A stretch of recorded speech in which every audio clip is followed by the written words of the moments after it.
आप सबको प्रभु यीशु मसीह के मधुर नाम से मेरा जय मसीह की। प्रियो, मैं परमेश्वर का धन्यवाद देता हूँ। परमेश्वर सुंदर समय दिया कि हम परमेश्वर के वचन को सीख सके। इन बातों के लिए मैं जीवित परमेश्वर को धन्यवाद देता हूँ। आइए मेरे साथ में एक वचन को पढ़ सकते हैं। लेविय की पुस्तक उसका 19 अध्याय उसका 19 पद। यहाँ ऐसा लिखा हुआ है, तुम मेरी विधियों को निरंतर मानना, अपने पशुओं को भिन्न जाति के पशुओं से मेल खाने न देना, अपने खेत में 2 प्रकार के बीज इकट्ठे न बोना और सनी और उनकी मिलावट से बना हुआ वस्त्र न पहनना। परमेश्वर पिता इस वचन के माध्यम से हमें आशीष प्रदान करें।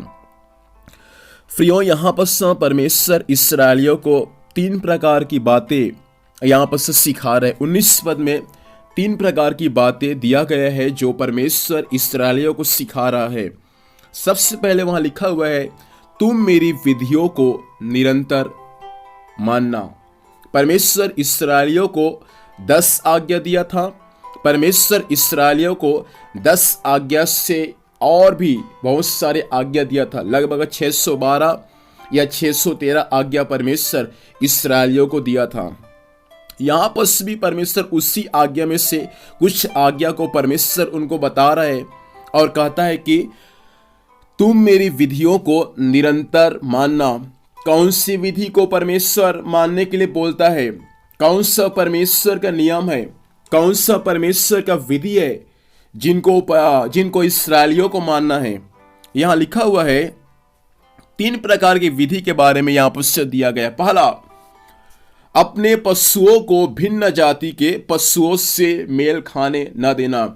इस्राएलियों के पास में बहुत सारा पशु है, बहुत सारा जानवर है, लेकिन परमेश्वर उनको सिखाता है कि तुम्हारा जानवर किसी अन्य जानवर के साथ में मेल नहीं खाना चाहिए।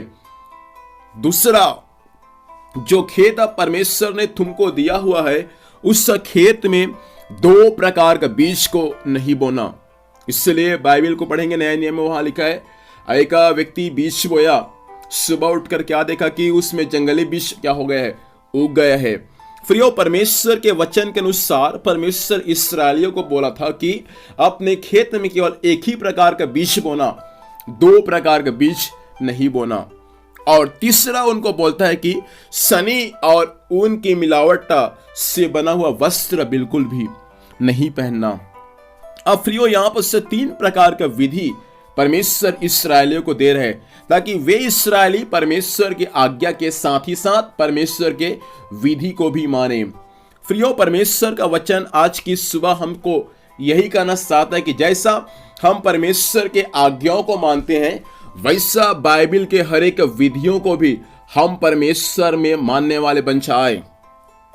यहां पर से परमेश्वर वही बात इस्राएलियों को सिखा रहे कि अपने पशुओं को भिन्न जाति के पशुओं के साथ मेल खाने को बिल्कुल नहीं देना। दूसरा, अपने खेत में 2 प्रकार का बीज नहीं बोना।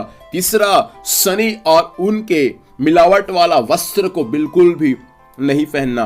परमेश्वर कौन सा विधि आपको दिया है पालन करने के लिए? विश्वासियों, परमेश्वर के लोगों, परमेश्वर बहुत सारा विधि, परमेश्वर बहुत सारा नियम हमको दिया है। क्या उस नियम को पालन करने में हम परमेश्वर के वचन के अनुसार विश्वास योग्य हैं? यदि है तो हम परमेश्वर का धन्यवाद दें, और यदि नहीं है तो हम परमेश्वर से प्रार्थना करें, परमेश्वर आपके वचन के साथ साथ खुदावंत आपके वचन के हर एक विधियों को भी मानने के लिए मेरी सहायता करें। जैसा परमेश्वर इस्राएलियों से कहता है, तुम मेरी विधियों को निरंतर मानना। प्रियो, आपको और मुझको भी परमेश्वर हर एक विधि को, हर एक नियम को मानने की आवश्यकता है ताकि परमेश्वर के नियम को, परमेश्वर के विधि को, परमेश्वर के आज्ञा को मानकर हम मसीह में और भी आशीषित हो जाए। परमेश्वर पिता इस वचन के माध्यम से हमें आशीष से। आइए प्रार्थना करेंगे। सर्वशक्तिमान जीवित परमेश्वर, हम यीशु के नाम से आपके पास में आते हैं प्रभु जी। वचन के अनुसार आपने बातचीत किया प्रभु, इस वचन के अनुसार हम सब प्रभु आपके विधि और आपके नियम को मानने वाला बन जाए। स्वामी आज के दिन भर संभाल, स्वर्गीय सुरक्षा दे, जहां भी जाएंगे जाने आने में सहायता कर, हर कार्य यीशु के नाम में सफल होने पाए। धन्यवाद स्वामी, आपने प्रार्थना सुना। यीशु के नाम से पिता हम आशीष को मांगते हैं, आमीन। प्रभु हम सबों को आशीष दे। आप सबों को जय मसीह की। Praise the Lord.